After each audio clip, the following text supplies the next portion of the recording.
All right. Happy Friday, everybody, and welcome to another future-focused weekly update. I am your host, Christopher Lind, and if I am doing my job well, I am hopefully helping you contextualize and understand all of the crazy things that are happening at the intersection of business, tech, and people. If you've been here a while, thank you for those of you who have followed my stuff for, some time. And to those of you who are new, welcome. I enjoy the community that I've built around this. You're welcome to connect with me on LinkedIn or join me over on Substack, where I have deeper conversations on this stuff.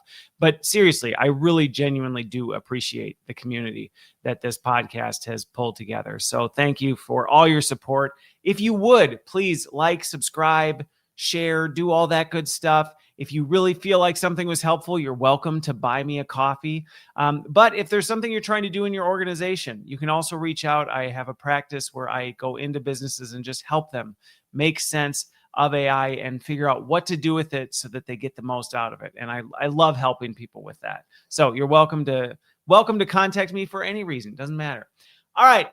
So let's talk about the rundown this week. I'm going to just let you know what I'm going to talk about, and then we'll dig into them into a deeper dive. So the first one I'm going to touch on is a bit of a viral clip between Sam Altman and Tucker Carlson talking about AI. I think there was a lot to be said there. Just so you know, I am not getting into politics on this. So if you heard the word Tucker Carlson and thought it was going to be a political conversation, it's not at all. We've had enough of politicking, and there's enough politicking going on, and that actually has nothing to do with it. But there's some insight to this video I want to unpack. The other one is Anthropic released a very, very detailed economic index with a lot of things. I want to break it down because there's a lot there and help you know what kinds of things should you be thinking about based on what we see in that. But I'm also going to encourage you to go check that out. Then the other one was a LinkedIn trending thing going on, and just something that I run into a lot with conversations I'm having. Job seekers in general, there's just a lot of pessimism right now. So I want to talk about kind of where things are at and what you can expect and what you can do about it. And then I will share just a brief example of a positive use of AI that I recently encountered. So I think that's it. If you want to see where the timestamps are, you can see that down below and you can jump to those sections. But I would encourage you to stick around for the whole thing because, hey, these are fun. These are fun to listen to, or they're fun to record. Hopefully they're fun to listen to. You can send me feedback if they're not, and I'll try and, I don't know what I'll do. But I'll figure out some way to do it because I do these for you, not for myself.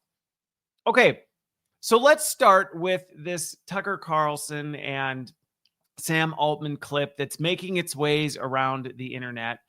And there's about a 90-second portion of it specifically that's really grabbing people's attention. And in it, Tucker's asking Sam about, hey, are you concerned at all about the big moral concerns, and things like that as it relates to AI? And Sam says, no, I'm not. I'm really more concerned about the details of how people are interacting with the models and thinking about all these things. So there's that. And then it's kind of pushed with a follow-up question of like, well, how do you govern or how do you decide what's right or what's wrong? And Sam says he kind of waffles on it. And then he goes, well, I guess probably just kind of how I grew up and what I saw in my life. And here's the thing. As you can imagine, people are going bonkers over it. And I do think it does reveal something about not just Sam Altman and OpenAI, but it's consistent with what I'm seeing throughout big tech right now that I think it is important for everyone to be aware of, because there's so much out there saying AI is magic. It's smarter than 1,000 PhDs. It knows everything. It's neutral, right? It's neutral. It just does, whatever. And this clip does highlight that that's not true. And not that, let's get mad about it or let's, ban open. No, that's not the right response. It's a matter of recognizing this is what we're dealing with.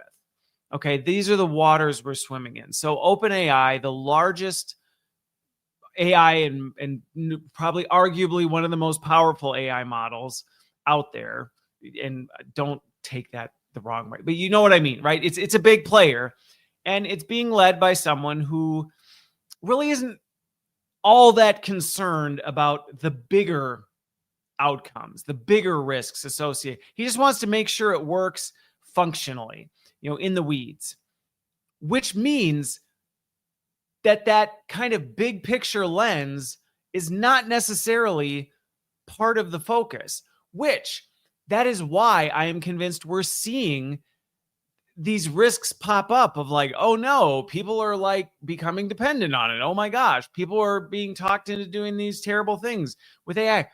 It's because those things aren't being considered on the front end. It's just like, well, let's just figure out how to make it work for people, and hopefully it should work itself out. And that honestly that's backwards thinking in terms of business strategy. Any good business leader would tell you, I certainly would hope they would tell you, that you start by saying, hey, we need to define the big picture and the big concerns and the big risks and our big guiding principles, and make sure those are locked in place.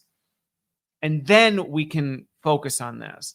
That, I think, is how you should approach something, especially something as big and impactful as ChatGPT. And to be fair, I know he never expected to do this. And I think this is also indicative of a technology and a business leader who got kind of rocketed into a position he really was ill prepared to handle. So this is not a, condemn Sam Altman. I think what we're seeing is just the reality of the way this whole thing played out. But I think we need to be aware of that. And first of all, one, if you don't agree that you need to have these kind of big guiding principles and frameworks, I would challenge you to re-examine that. Because if you don't have those things, you are literally shifting the tides in the seas based on whatever. Something bad happens and you move over there, or something, pops up here, you shift for that. And this is what we're seeing with OpenAI. It's a game of whack-a-mole. So, one, recognizing this as a learning opportunity, of teachable moment, this clip revealed like, hey, if you are a business leader or you're looking at moving into leadership, this is how not to approach big corporate strategy.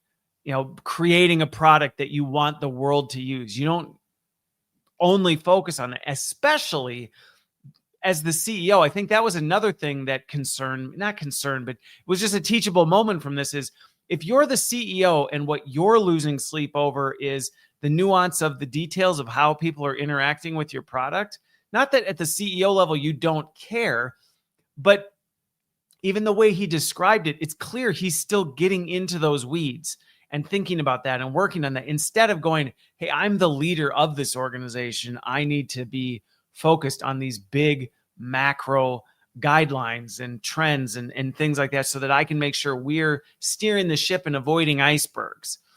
So I think this was very revealing in all of that, and something that we all, if you're a leader, if you're an organization if you're an individual who uses OpenAI, you need to recognize that is not their primary concern. Now, does that mean you get rid of it? No, I still use OpenAI products, but it is important that you recognize that's where it is, which means your personal responsibility, your due diligence needs to go up tenfold. And you need to recognize there's a good chance the model is actively working against whatever you think your best interests are. You may think it's trying to help you. Really, it's just trying to give you what you want, or whatever Sam Altman's personal experience said was a good thing. Okay. So, which means you got to take everything, run it through that filter, and then go, okay, now how am I going to use this? That's just the reality. Now, one thing that was interesting was, his comment about his, ethical guidelines, or what drives him, coming largely from what he experienced and grew up around. I think some of the, criticism he's getting around that is unfair. we all like to think we don't do that. We're all independent thinkers. We're all critical. We're not influenced by our environment. We're objective in everything we do. We're all influenced by those things. So I actually appreciated Sam's humanity and saying, this is, I don't know, like this is largely what shapes me. So I guess that's what's driving the show.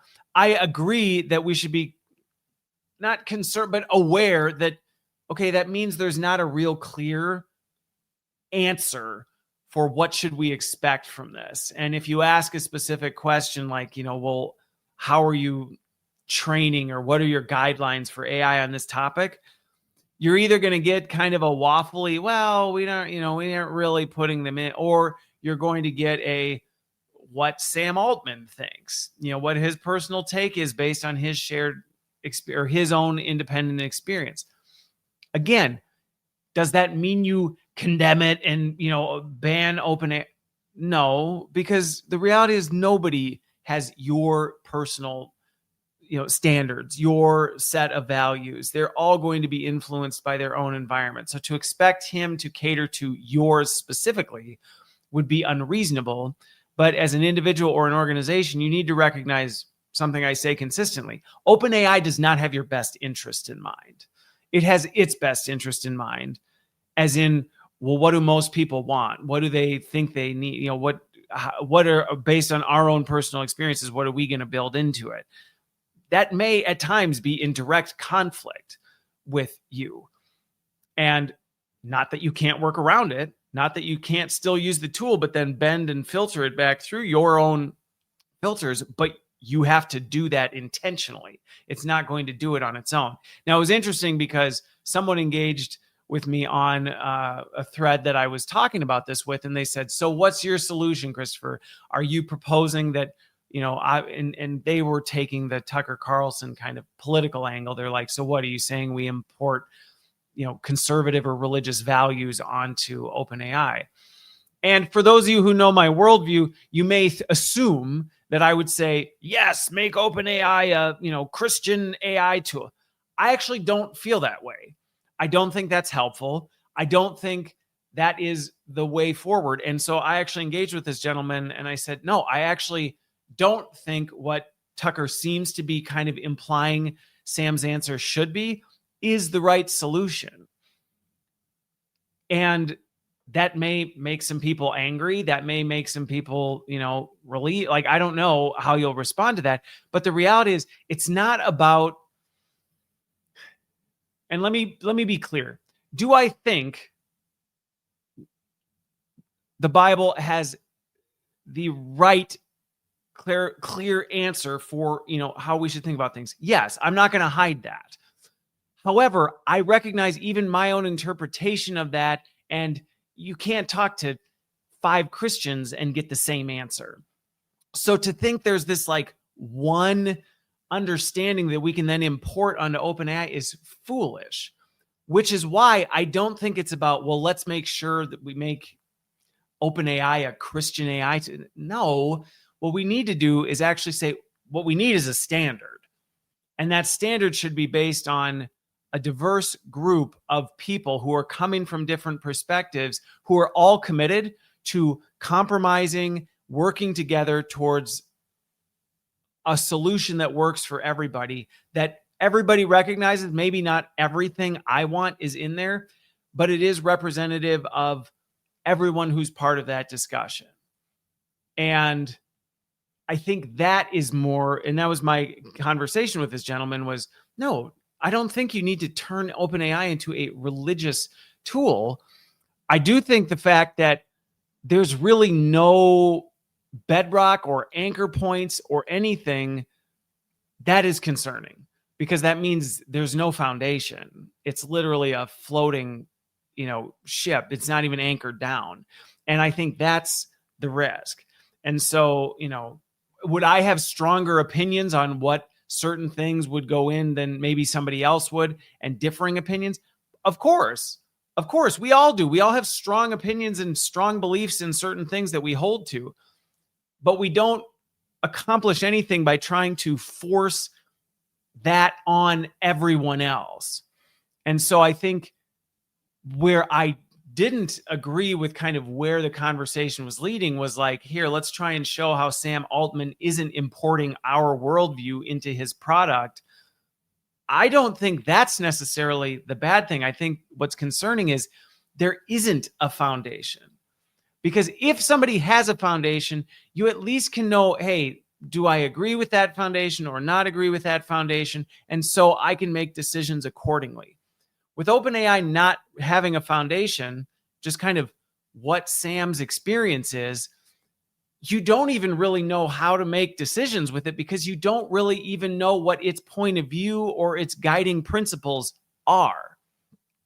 And so I think that's an important lesson that every individual and business leader can take away from this example is, first of all, one, if you're trusting AI to make decisions because you think it has the right moral, ethical principles in place, there really even aren't any defined, which actually is more risky and more hard to work with than if at least they're defined and you go, I don't agree with them, but at least I know what they are, so I can engage in healthful discourse or dialogue about it, or I can just make sure that I'm making sure how I'm applying it takes that into account.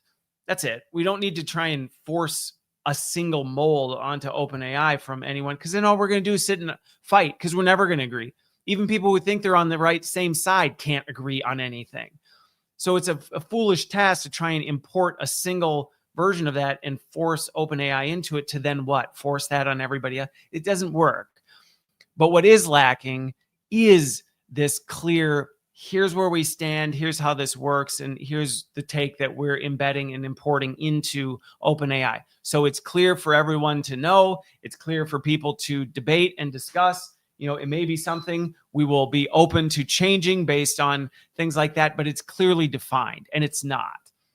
And so as you think about that as an individual or a business organization team leader, I think what you're seeing, some of the things you're seeing with OpenAI, some of the problems they're having, is a direct result of this.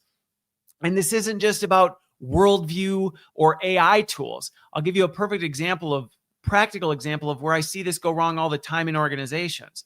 You talk to most organizations, they'll tell you they have a leadership problem. We have a leadership problem. Our leaders aren't leading well. They don't lead. They don't, they're not great leaders. And if you tear that apart and go, okay, what is a good leader here? A lot of times you won't get you'll get some platitudes, some generic fluff, whatever. People will actually literally start arguing in the room over what a good leader is. And you kind of look around and go, okay, so you haven't defined what a good leader is. Have you even told your people what is expected of them or what good leadership looks like? Because if you haven't even defined it, what are you telling them? And then, you'll see some of the stuff they're doing, and it's just kind of like generic leadership stuff, kind of leaving everything up to whatever anybody's interpretation of that is. And then you wonder why you have a leadership problem. Well, there you go. And the same thing is true with what's happening with OpenAI. The same thing is true with every individual, every business, every leader. You have to clearly define, here's where we stand on things at the highest level. We recognize there's not lots of room for interpretation and application. We're not going to get into the weeds of a work instruction that goes through every single detail and every possible thing, but we're going to figure out what are the highest degrees of guidance that we need to have. And then we're going to clearly define what those look like, lay out the expectations for those. And then we're going to ensure and hold ourselves accountable to make sure that we don't cross those lines. Because if you don't have them, there are no lines. You don't know where you're moving. You don't know what direction you're going in.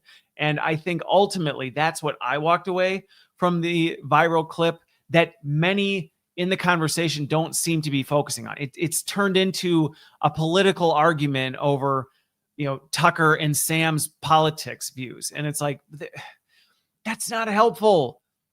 We need to focus on these other things because, again, you can't expect OpenAI to accommodate you. It's going to accommodate what it defines, and then you need to figure out how you work with that.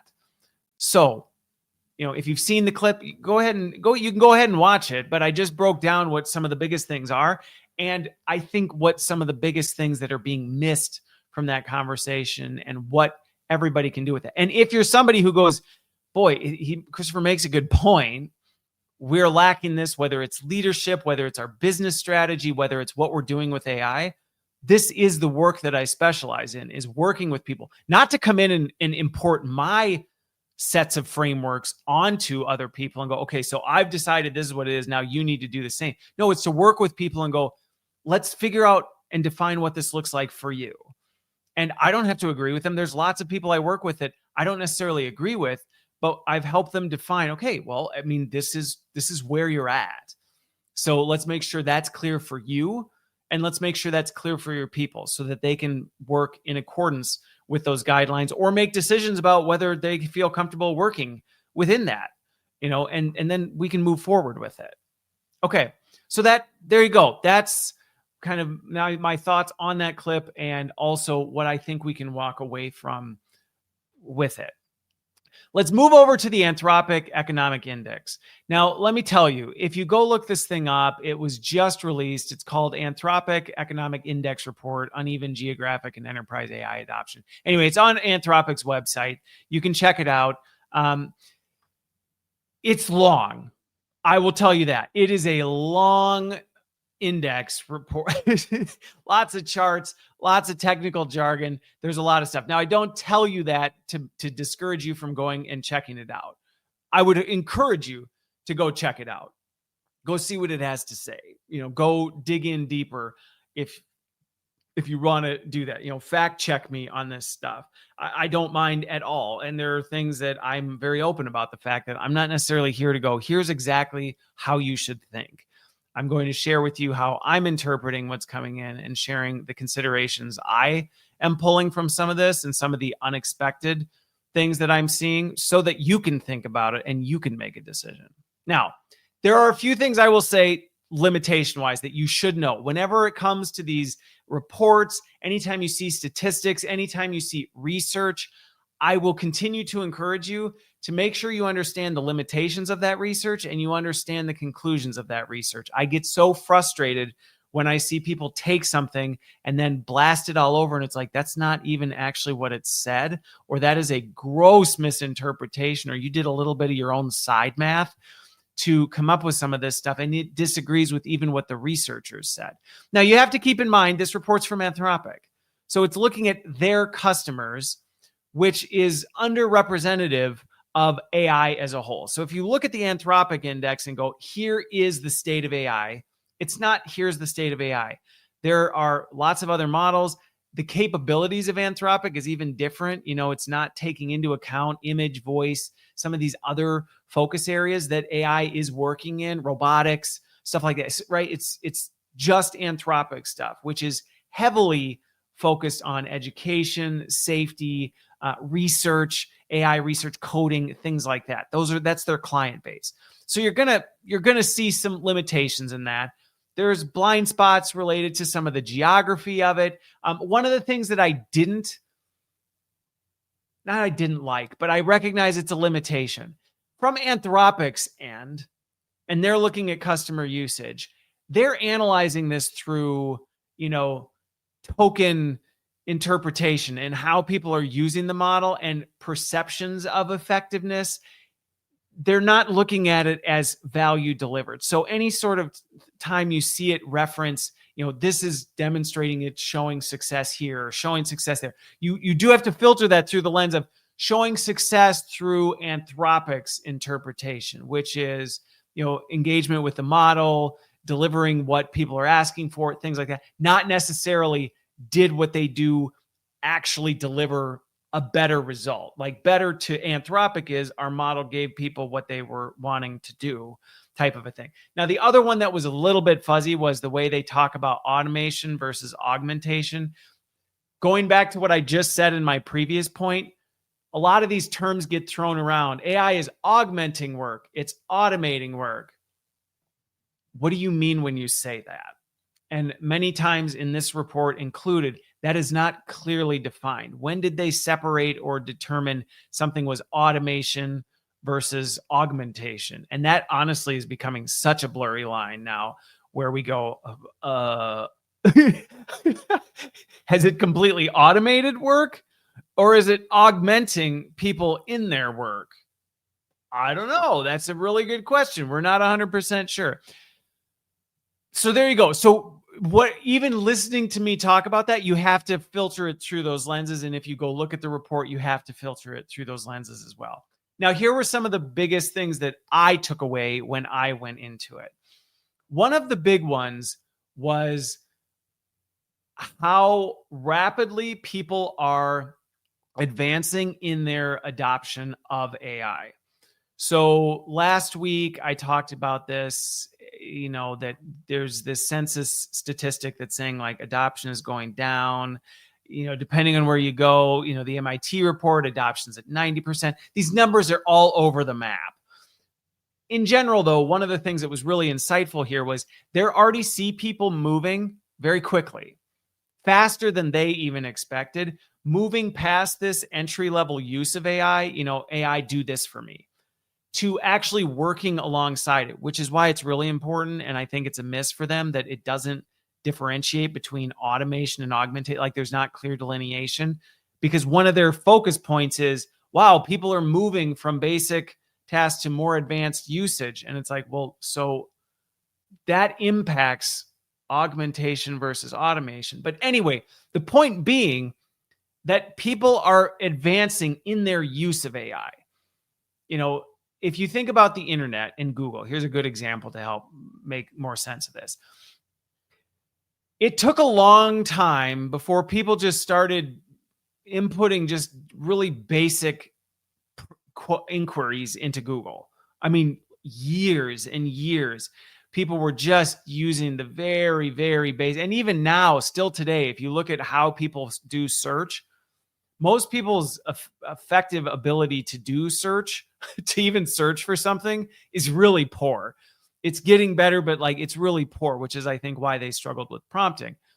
This is moving quick with AI. So one, not only would I say, regardless of all the different stats, AI adoption is accelerating at a crazy pace, but people are also moving through the advancement curve very quickly. And what I mean by that is they're not just saying, AI, give me this, do this for me. They're asking more complete prompts. They're inputting information and then being specific about what they want it to do with that.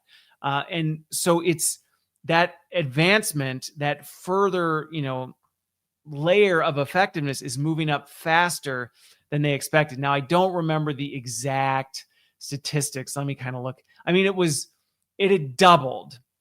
Okay. So, people are going from just basic debugging, and this is the way they worded it. They worded it, as debugging. So you just go and you go, here, check this code, to you're actually working with AI to help create the code and ask error correction along the way. That was one example they gave. It is pretty much doubled, and the basic usage had fallen. So specifics, we could sit and argue statistics. How did they calculate all that? But I think what it's showing is people are becoming more familiar with AI and how it gets used. Now, you might go, well, wait a minute. So isn't that a really good thing, Christopher? Doesn't that mean that everybody's getting better at AI? No, it doesn't. And I think, if anything, this is reason for concern for organizations, individuals, leaders as a whole. Is going back to what I said about Sam Altman in that clip, is we have largely not defined what effective AI use is. We have not defined it. So are people getting more advanced in the way they're using it? Yes, that's happening faster than I think anybody expected. That is actually even more concerning when you take into consideration we really have no definition of what effective is.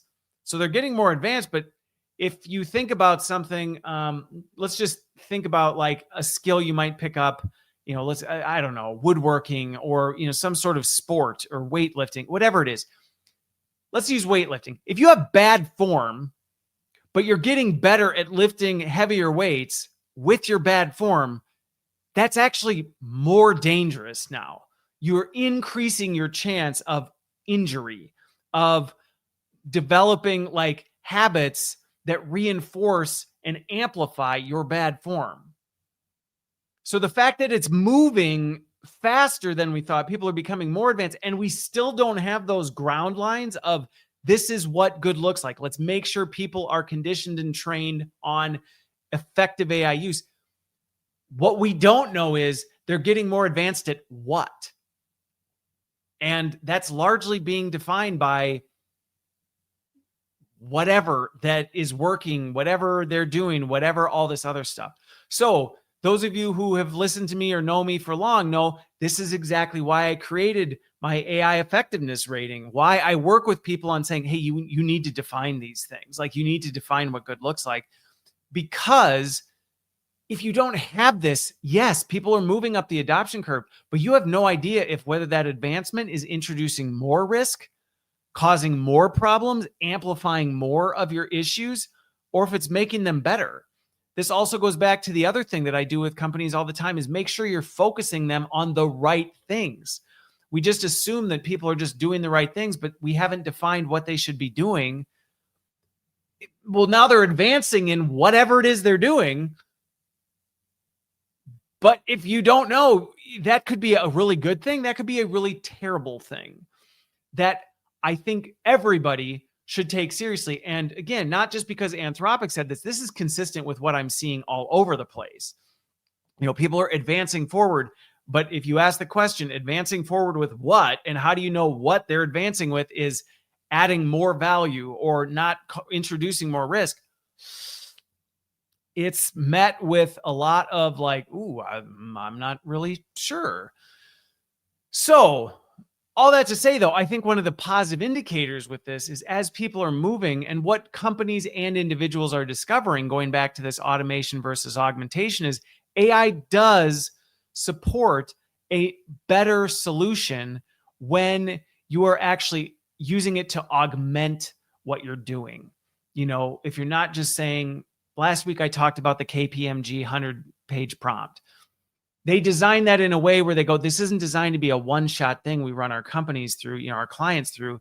No, it's designed to be something that then we have people working alongside it to make sure we're doing the best that we absolutely can. And I think that's an encouraging thing from this report, that we're moving. Well, actually, I take that back. One of the things from the report that I actually think was concerning, okay, so here's another takeaway from it, is that there is a lot, and I would argue this is the right path, that augmentation is better. And I think even if I remember from the report, it actually does indicate from what they can tell, there's diminishing returns on automation. You know, it gets to a certain point and it just doesn't get better. It actually gets worse. You know, you start over automating and it actually produces a negative output. That was one of the interesting things that came out of it, was they were even like, whoa. And the reason they were going, whoa, was because companies, despite the fact they're saying it's about augmentation, they're saying it's about, you know, people working alongside machines, that's not matching their behavior. Many companies are leaning towards automation. So yes, the people in the organization, yes, the ones who are leading AI well are focusing more on augmentation.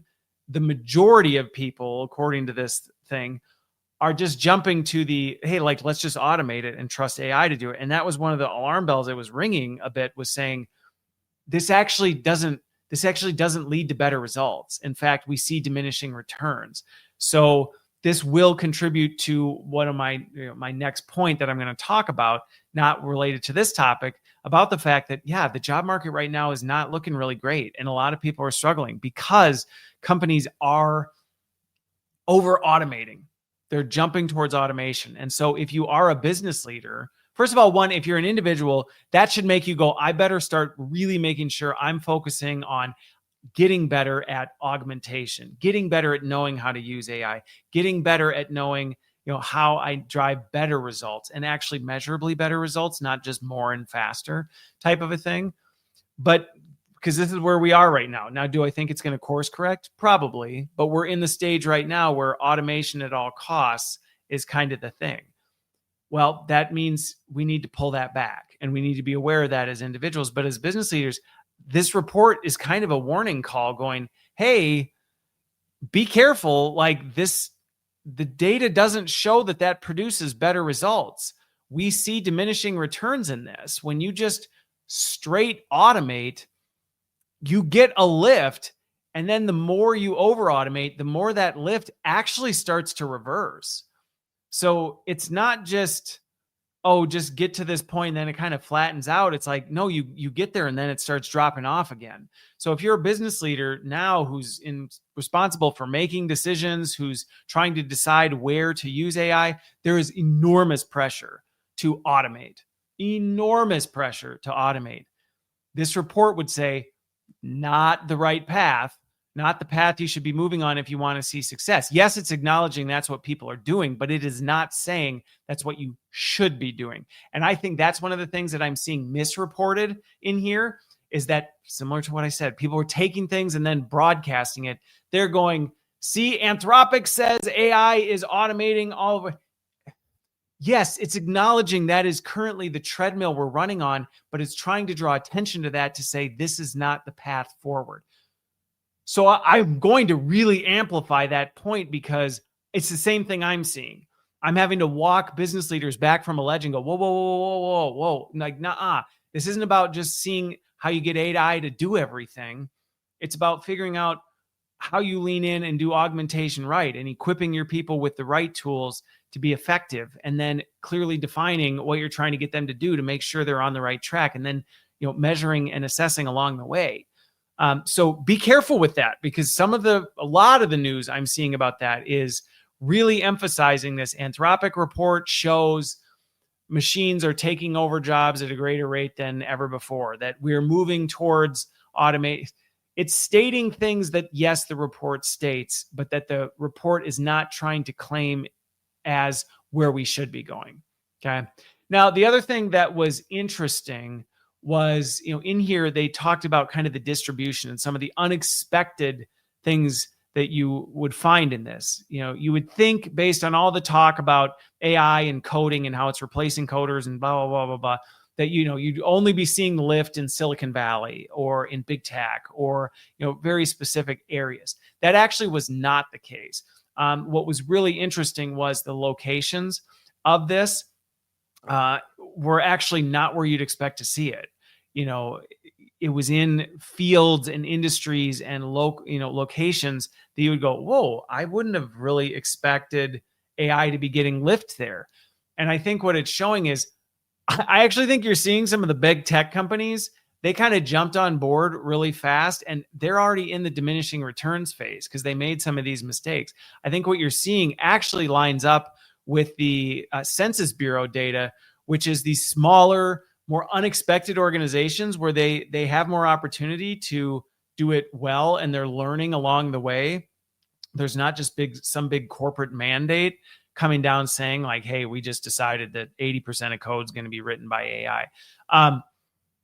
Those are actually the people who are seeing really strong success. And it very much mirrors what I said last week, which is there are going to be organizations, unexpected organizations, that are going to leapfrog giants because of this, because they're learning how to use this, and they're doing it smart and intentionally and with real discipline. And they're seeing these huge lifts.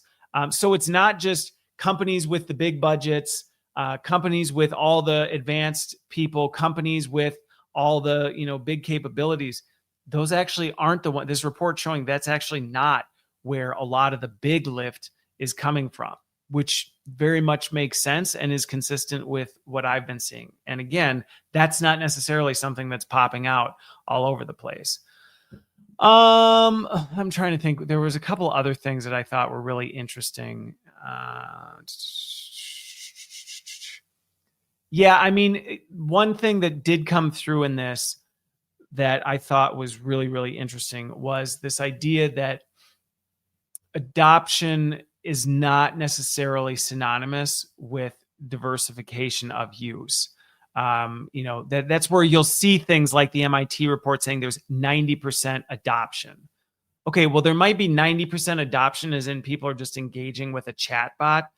but that doesn't mean they're adopting and utilizing it in really unique, important, impactful ways. And I think this just further, and that's clear through this report, that you see that, whoa, adoption's actually all over the map depending on how you're measuring it, which is why when you hear adoption metrics, you really got to ask follow-up questions like, well, what adoption are you assessing? How are you measuring that? What do you mean? And that's why you'll see things like, well, why does the Census Bureau say it's dipping and it's only like 10%? MIT says it's 90%. Well, it's because of how the question's asked and how people are assessing what does adoption mean. So just be really careful with that. And if you're making decisions based on that, or if you're feeling left behind as an individual, if you read the MIT report and said, wow, 90% of everybody is effectively using AI to augment their work. No, that's not what that means. It means that maybe 9 out of 10 people are asking ChatGPT or Gemini a question here and there. And that's adoption in the sense they're using an AI tool. That doesn't mean that they're using it effectively, which, just going back to some of the things I've said before, this is exactly why defining AI effectiveness, defining what you're trying to do, defining what good looks like matters now more than ever, because this adoption curve is moving really fast, not just like using the tools, but how the tools are being used. And then the last one, and then I'll move on, was just this really big point I really want to emphasize: the diminishing returns on context. There's this persistent belief around AI that you just give it more data, ask it to think longer, give it a bigger, more comprehensive prompt, and you will get a better result. AI will do better. And that's not true. And I think it was months ago that I said this, when I can't remember if it was Apollo or which research firm came out, but I'm like, how is nobody paying attention to this? The models just drop off a cliff in terms of effectiveness when they're asked to think too long or they're given too much context. You say too much, you assume you're going to get a better result. It's actually about what is exactly the right amount that it needs to do its thing, and how do you get it to not overthink? Because if it does, its effectiveness falls off a cliff.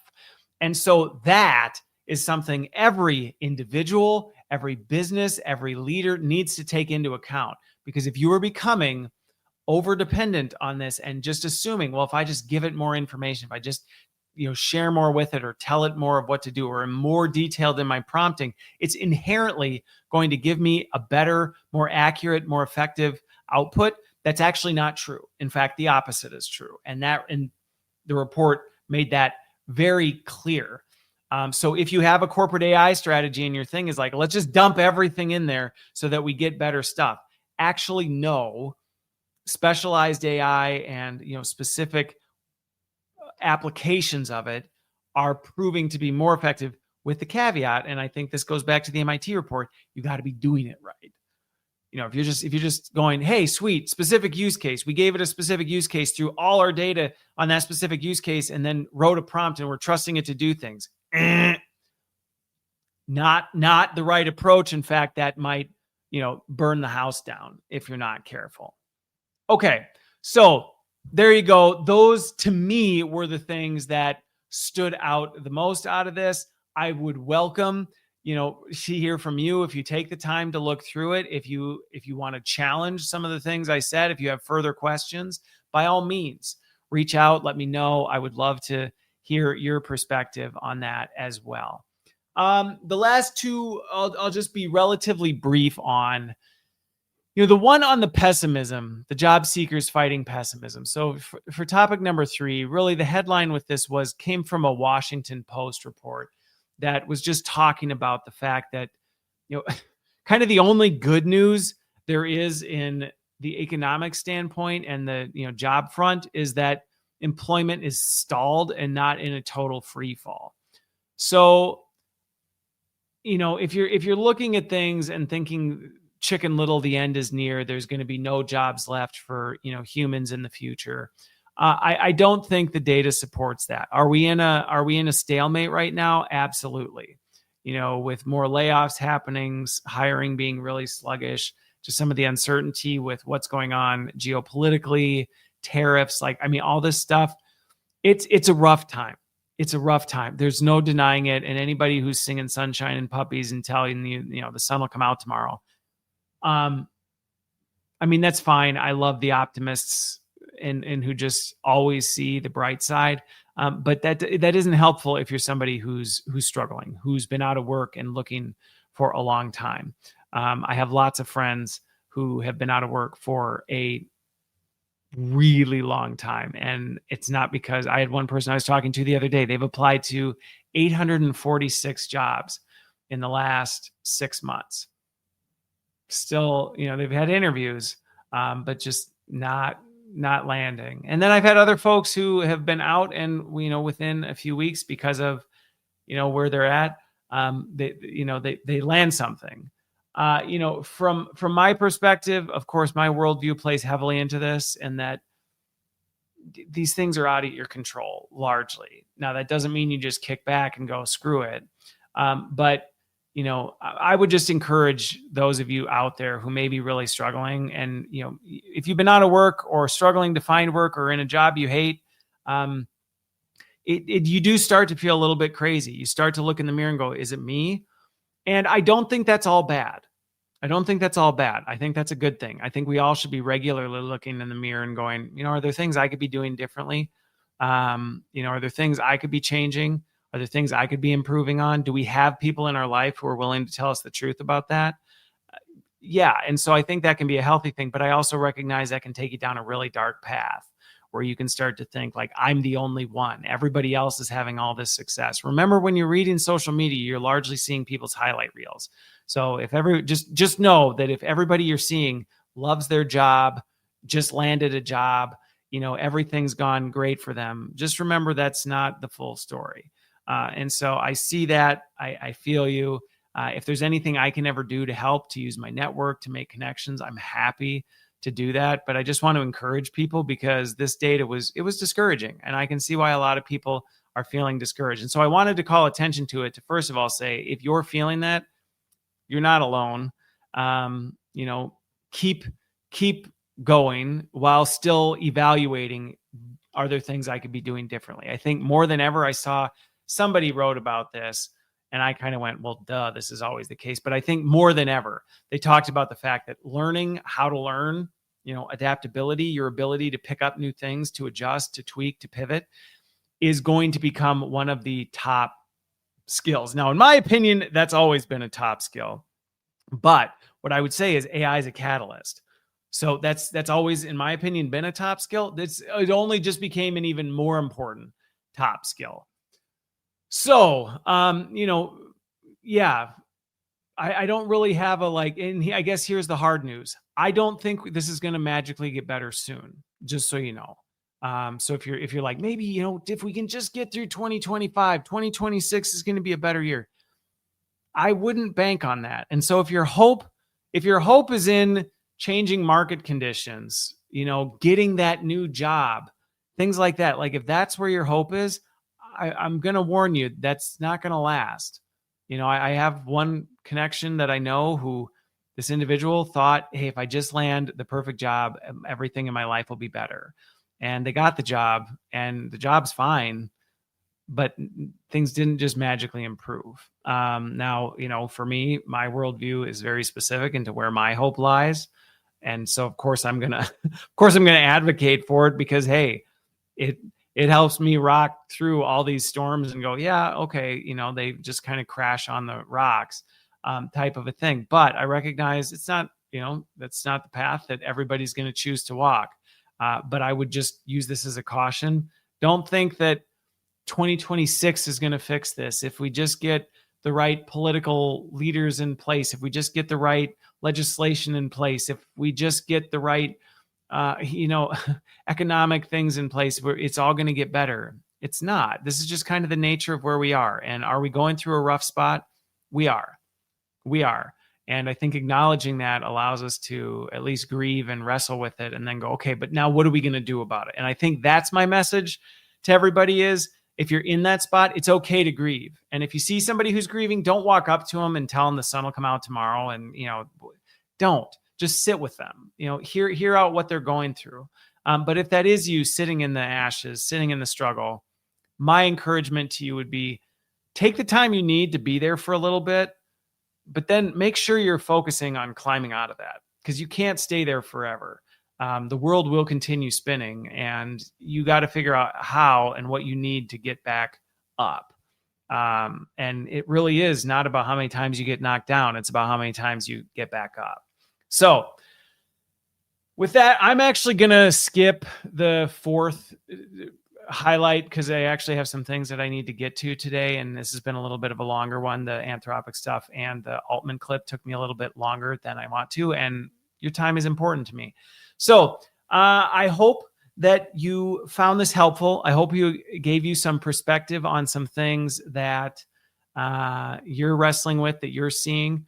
And I would encourage you to reach out. And if you need help, please let me know. This is too big. There's too much going on to try and wrestle this alone. And I will say, as a kind of a concluding thought, the pressure right now and the promise of AI is that you don't need anybody. You can do it all by yourself. You and your chatbot can handle this. You can't. Your chatbot is just another version, a mirror image of you. And it seems it can give you the impression that the two of you together can figure this all out, but you can't. You need other people. You need others to help you get through it. And so don't fall into that. I talked to an organization this week where I said, I think one of the biggest risks, companies have spent billions of dollars trying to bust silos in their organization. And that's going to become exponentially harder as each individual becomes a silo now with AI. So don't be one of those silos, because not only might you just burn yourself up, at some point they're going to send in some bunker busters, and you don't want to be on the other side of those. So with that, I hope you have a great rest of your week, a great weekend. And as always, as far as I'm concerned, I will see you on the other side.